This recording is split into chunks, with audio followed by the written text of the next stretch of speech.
Fourth situation क्या हो सकती है, कोई हेमिस्फीयर ऐसे है और यहां पर एक पार्टिकल रख दिया। हेमिस्फीयर तो सर्कुलर मोशन करेगा इसके ऊपर,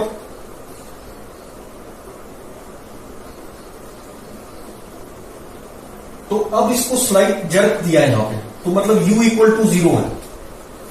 तो क्वेश्चन है find speed and angle theta with vertical when it leaves the hemisphere। इसका रेडियस दे रखा है r, ये जो रेडियस है ये r। तो कैसे करेंगे,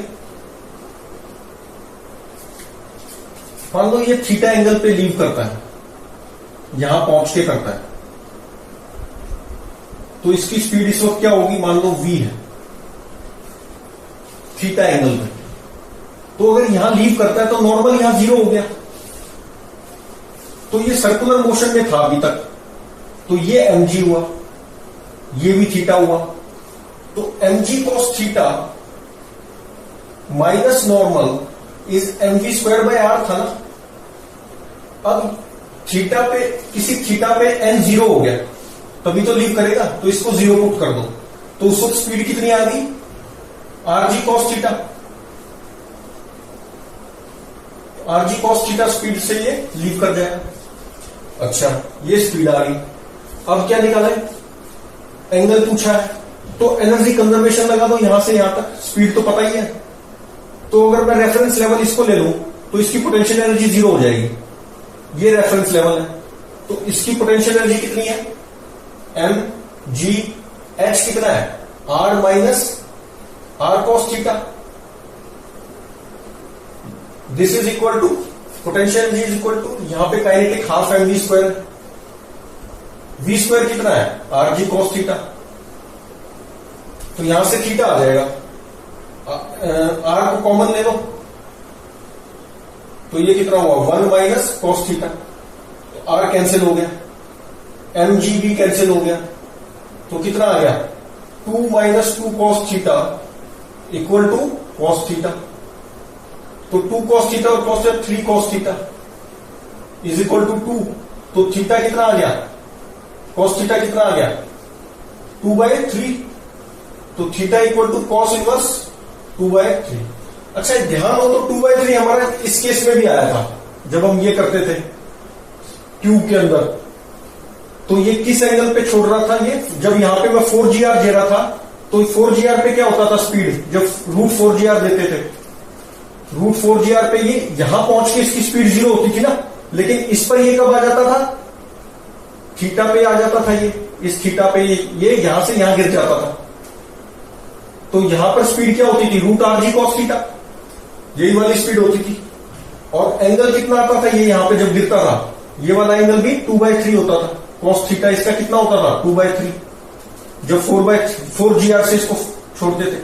तो ऐसा ये क्यों, संयोग क्यों है ऐसा, ये इसलिए है बिकॉज यहां से यहां पहुंचने में ये जो यहां पर इसकी काइनेटिक एनर्जी थी, ये पूरी की पूरी यहां पोटेंशियल में कन्वर्ट होगी, यहां जो भी काइनेटिक एनर्जी थी यहां पोटेंशियल में होगी। क्यों, क्योंकि यहां पर कोई काइनेटिक नहीं है, 0 होती है स्पीड। तो जब यहां 0 स्पीड है, पोटेंशियल एनर्जी में कन्वर्ट होगी, तो जब ये मान लो यहां से ड्रॉप होके ऐसे जाएगा, तो इस पॉइंट पे ये जितनी भी पोटेंशियल थी इसकी, अगर रेफरेंस लेवल ये माने, तो जो भी पोटेंशियल एनर्जी थी यहां पर ये उसी तरह से कन्वर्ट हो जाएगी काइनेटिक में, उसी एंगल पे, ड्यू टू सिमेट्री। तो जैसे काइनेटिक कन्वर्ट हुई थी पोटेंशियल में, अब पोटेंशियल उतनी काइनेटिक में कन्वर्ट होगी, और जब इतनी काइनेटिक है इसके पास, तो ये कहां था, ये यहां पे था, तो फिर ये यहां से गिरने लग जाएगा, इसीलिए ये 2/3 आता है। अच्छा, अब इससे रिलेटेड क्वेश्चन भी है, तो अब इसमें ये यहां गिर गया, अब इसमें ये भी पूछ लेते हैं कि बताओ कितनी दूर की के बाद ये गिरेगा, ये जो है कितनी दूरी के बाद इसकी रेंज कितनी आएगी, तो ये यहां पे v है, तो इसकी रेंज कैसे आएगी, ऐसे, इसकी रेंज पूछ लेते हैं। तो रेंज कैसे निकालेंगे इसकी? ये जो v है तो ये v हुआ, यहां पर v है। अब ये रेंज पूछ लेते हैं, तो रेंज कैसे निकलेगी? v ये थीटा, ये 90 माइनस थीटा, तो ये भी थीटा। तो range, this range is equal to v cos theta into TF। TF कितना है? यहां से यहां आने तक का डिस्टेंस, और ये कितना है? r cos theta. तो ये TF निकाल सकते हैं। r cos theta is equal to, नीचे पॉजिटिव मान लिया, ऊपर नेगेटिव, और SY equal to UYT plus half IAYT square की लगा लेता हूं इक्वेशन। तो r cos theta this is equal to v sin theta into TF और plus half G T square F। तो यहां से क्या आ जाएगा? TF आ जाएगा। TF यहां पुट करेंगे तो रेंज मिल गया। ये भी पूछ सकते थे कि सेंटर से कितनी दूर गिरा, तो ये हो जाएगा r sin theta, r sin theta plus ये रेंज, तो वो डिस्टेंस भी बता सकते हैं। अच्छा, और कैसे पूछते हैं? और देखो और question,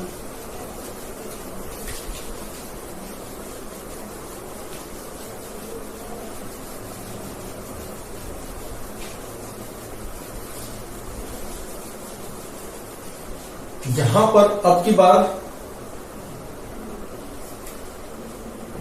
range are, radius are है। यहां पर जो स्पीड दी बहुत शार्प इंपल्स दिया, शार्प इंपल्स, शार्प इंपल्स। तो ये पूछा है कि अब इसमें स्पीड जो है वो v आ गई, शार्प इंपल्स दिया, तो पूछा है कि नॉर्मल कितनी होगी? स्पीड v आ गई शार्प इंपल्स से, तो फाइंड नॉर्मल, नॉर्मल बताना है। सेकेंड, नॉर्मल बताना है। अच्छा, find speed,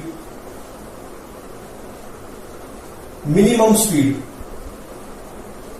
so that particle doesn't slip. इस इंपल्स से कितनी मिनिमम स्पीड, कितनी इंपल्स दें कि मिनिमम स्पीड, कितनी मिनिमम स्पीड चाहिए? इंपल्स नहीं पूछा, ये पूछा है कितनी मिनिमम स्पीड हो so that particle does not slip, मतलब स्लिप ना करे, यहीं से ये ऐसे चला जाए, प्रोजेक्टाइल मोशन में चला जाए। तो मिनिमम स्पीड कितनी होगी? तीसरा पूछा है कि ये जो मिनिमम स्पीड है, अगर इसकी, if speed is equal to v minimum by 2, ये जो मिनिमम स्पीड थी उसका हाफ है अगर दे दें, तो find angle eight which it will leave the semi circle, it will leave the semi circle, hemisphere, it will leave the hemisphere, and at what angle, at what angle and at what speed, तीनों बताने हैं। At what speed, किस speed पे leave करेगा। अच्छा, पहले में find normal है, तो अभी तो ये स्पीड v आ गई, अभी लीव नहीं कर रहा, तो सर्कुलर मोशन में है अभी, तो सेंटीमीटर फोर्स होगी, सेंटीमीटर फोर्स होगी तो क्या होगा? mg minus normal is mv square by r। Normal zero है, नॉर्मल जीरो नहीं है, निकालना क्या है? नॉर्मल निकालना है। तो normal is mg minus mv square by r। फिर सेकंड पार्ट है कि मिनिमम क्या स्पीड दें so that particle does not slip, slip ना करे, सीधा प्रोजेक्टाइल मोशन में आ जाए। तो जो स्लिप नहीं करेगा, तो यहां पर इसका मतलब क्या है? नॉर्मल जीरो होगी, कांटेक्ट है ही नहीं, तो नॉर्मल जीरो हो गया। नॉर्मल जीरो हो गया तो स्पीड कितनी आ रही है? m से m cancel, v is equal to root R G, v is equal to root R G. कितनी स्पीड देनी पड़ेगी कि ये इस सर्कुलर पार्ट को, जिसका ये सर्कुलर पार्ट, सर्कुलर मोशन था ना इसमें हेमिस्फीयर पे, जिसका रेडियस आर है, किसी भी हेमिस्फीयर जिसका रेडियस आर हो, अगर उस मिनिमम स्पीड कितनी दे कि ये स्लिप करे ना, डायरेक्ट इसको छोड़ दे, n जीरो हो जाए, सीधा प्रोजेक्टाइल मोशन में आ जाए, तो वो कितनी है? Root R G. तो रूट आर जी। अच्छा, इससे हमें और मिलता जुलता था जब टेंशन T होती थी स्ट्रिंग में, और यहां हम देते थे √5GR minimum speed to complete the vertical circle. तो ये यहां पर जब आता था हाईएस्ट पॉइंट पे तो इसकी स्पीड कितनी मिलती थी √GR। तो इसमें और इसमें क्या रिलेशन हो सकता है कि यहां पर भी ये सर्कुलर पार्ट को छोड़, यहां पर क्या होता था हाईएस्ट पॉइंट पे T0 हो जाती है, T0 हो जाती थी ना। तो T0 होती थी तो ये सर्कुलर पार्ट को छोड़ रहा है, टेंशन तो है नहीं, तो ये प्रोजेक्टाइल मोशन की तरह जाएगा, प्रोजेक्टाइल मोशन होगा यहां से। लेकिन जैसे ही आगे जाएगा because it is tied to the string, तो ये दोबारा से सर्कुलर मोशन में आ जाता है। तो कहने का मतलब ये क्या है कि अगर सर्कुलर पार्ट को छोड़ना है टॉप पॉइंट से तो स्पीड उसकी कितनी चाहिए √GR। अगर छोड़ना है तो उसकी कितनी स्पीड चाहिए √GR, कम से कम इतनी होनी चाहिए। इसी तरह स्पीड ब्रेकर होते हैं रोड्स पे, रोड पे जो स्पीड ब्रेकर होता है वो कुछ इस फॉर्म में होता है। अब इसका रेड, ये सर्कुलर है ना, सर्कुलर पार्ट ब्रेकर का, तो इसका रेडियस क्या है, मान लो R है, ये R रेडियस है इसका। तो यहां पर अगर व्हीकल को लीव कर जाए, यहां पे सर्कुलर पार्ट को लीव कर जाए तो इसकी स्पीड कितनी होनी चाहिए √RG। तो ये हर एक केस में यही है, कोई भी कर्व पार्ट के टॉप से अगर उसको लीव करना है तो मिनिमम स्पीड कितनी चाहिए √RG। अच्छा, अब थर्ड पार्ट, तो ये मिनिमम स्पीड भी आ गई। अब थर्ड पार्ट में क्या है कि ये जो स्पीड है ये v/2 दे दी, मतलब √RG/2 दे दी इसको, √RG/2। अब पूछा है कि किस एंगल पे ये लीव करेगा, मान लो थीटा पे करता है, ठीक है। तो यहां पे इसकी स्पीड है v और यहां ये लीव करता है, मतलब यहां पर नॉर्मल क्या हो गया 0 और ये थीटा बताना है। तो कैसे निकालेंगे, पहले तो mg ऐसे था, mg cos थीटा किधर हुआ इधर, तो mg cos theta minus normal is mv²/r था। तो यहां पे नॉर्मल 0 हो गया, तो v कितना आ गया, m से m cancel, √RG cos theta. तो यहां पर जब लीव कर रहा है तो स्पीड कितनी है √RG cos थीटा। अब कंजर्वेशन ऑफ एनर्जी लगा दो यहां पर, तो क्या मिल जाएगा, कंजर्वेशन ऑफ एनर्जी लगाएंगे तो वी गेट थीटा 1 और 2 के बीच में जब लीव कर रहा है। तो यहां पोटेंशियल एनर्जी कितनी है, mg r minus r cos theta is equal to half, ये रेफरेंस लेवल है तो यहां पोटेंशियल एनर्जी 0 और काइनेटिक है खाली हाफ mv², और v² कितना है rg cos थीटा। तो यहां से क्या आ जाएगा, m से m कैंसिल, तो 2gr minus 2gr cos theta is equal to rg cos theta. तो 2gr और 3rg cos theta is equal to 2gr, gr cancel, तो cos थीटा कितना आ गया 2/3, cos थीटा इज 2/3। तो फिर से 2/3 आ गया, तो ये आ गया इस तरह से √RG cos थीटा v। अच्छा, ये तो हमने गलत कर दिया ना, ये v तो हमने v निकाल लिया है, तो जहां लीव कर रहा है तो वहां ये v स्पीड हुई, यहां भी तो सारा गलत हो गया, यहां भी तो स्पीड थी mg r माइनस r, को ये स्पीड, यहां भी तो काइनेटिक एनर्जी है, तो plus half m u² is rg/, ये √RG/हाफ थी ना, तो rg/4 हो गया। तो यहां पे जो स्पीड है, कंजर्वेशन ऑफ एनर्जी गलत लगा दी ना, तो यहां जो स्पीड है ये वाला ठीक है, यहां स्पीड मिल गई rg cos थीटा, ये ठीक। फिर जो कंजर्वेशन ऑफ एनर्जी लगानी थी उसमें ये चीज मिस कर दी हमने, पोटेंशियल एनर्जी तो ये है, काइनेटिक एनर्जी भी तो थी यहां, तो this is equal to half mv²। अब निकालेंगे, अब थीटा निकाल लेंगे, तो mg कैंसिल हो गया, mgr कैंसिल हो गया, ये 1 आ गया, ये भी r कैंसिल और ये mgr कैंसिल हो गया। अब थीटा इससे जो भी आएगा 1/8 प्लस mg, mg भी कैंसिल हो गया, तो 1/8 1 minus cos theta is equal to cos थीटा/2। देखना कोई कैलकुलेशन मिस्टेक ना हो, यहां से जो भी cos थीटा आएगा वो आंसर हो जाएगा। तो थीटा भी आ गया और स्पीड भी आ गई। अच्छा, यहां से अभी भी निकाल सकते हैं, रेंज वगैरह भी जो पहले निकाला था वो अभी भी निकाल सकते हैं उसी तरह से। अच्छा, एक और देख लेते हैं।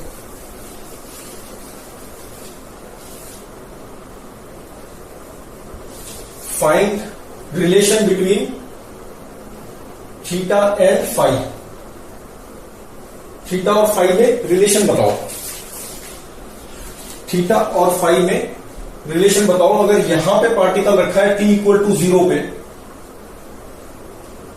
और ये इसको थोड़ा सा स्लाइड जब देखे, इसको u इक्वल टू 0 पे ये स्लाइड हो गया, ठीक, और फाई पर ये कांटेक्ट छोड़ देता है, तो बताओ इसकी स्पीड कितनी है? और स्पीड नहीं, यहां फाई पे कांटेक्ट छोड़ देता है, लूजेस कांटेक्ट, तो रिलेशन क्या होगा? Find relation between theta and phi. तो कैसे करेंगे? अब यहां पे इसने कांटेक्ट छोड़ा है, तो mg ये कितना हो गया? 90 माइनस फाइव, तो mg cos 90 minus five is equal to minus n था, इज mv स्क्वायर बाय r था, ये था ना, r गिवन है रेडियस, तो n 0 हो गया, n इक्वल टू 0, तो m से m कैंसिल, तो v स्क्वायर कितना आ गया? R g sine five, v square is cos 90 minus sine five, r g sine five आ गया। अच्छा, अब यहां से और इसके बीच में कंजर्वेशन ऑफ एनर्जी लगा दो, तो पोटेंशियल एनर्जी इस रेफरेंस लेवल मैंने ये मान लिया, तो इसकी पोटेंशियल एनर्जी तो 0 होगी। यहां पर पोटेंशियल एनर्जी कितनी है? एम जी, ये हाइट कितनी है? आर माइनस ये हाइट कितनी है? आर साइन फाइव, ये वाली हाइट हुई, और आर कॉस फाइव, ये वाली हाइट हुई, तो R cos five minus R sine, sorry R cos theta है, ये R cos theta is equal to R cos theta minus R, ये आर है, आर साइन फाइव, तो ये माइनस ये, तो यही तो हाइट हुई, तो R sine five M G H is equal to potential energy किस पे कन्वर्ट होगी? काइनेटिक में। इसकी पोटेंशियल यहां कितनी है? 0, क्योंकि रेफरेंस लेवल यहां है, तो इसकी कितनी होगी kinetic energy? Half M we square, m से एम कैंसिल हो गया, और वी स्क्वायर कितना है?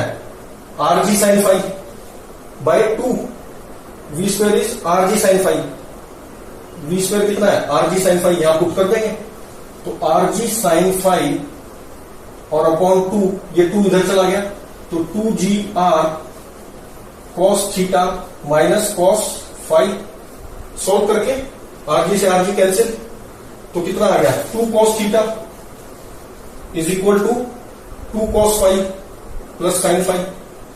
देखना कोई कैलकुलेशन मिस्टेक ना हो। 2 कॉस थीटा माइनस 2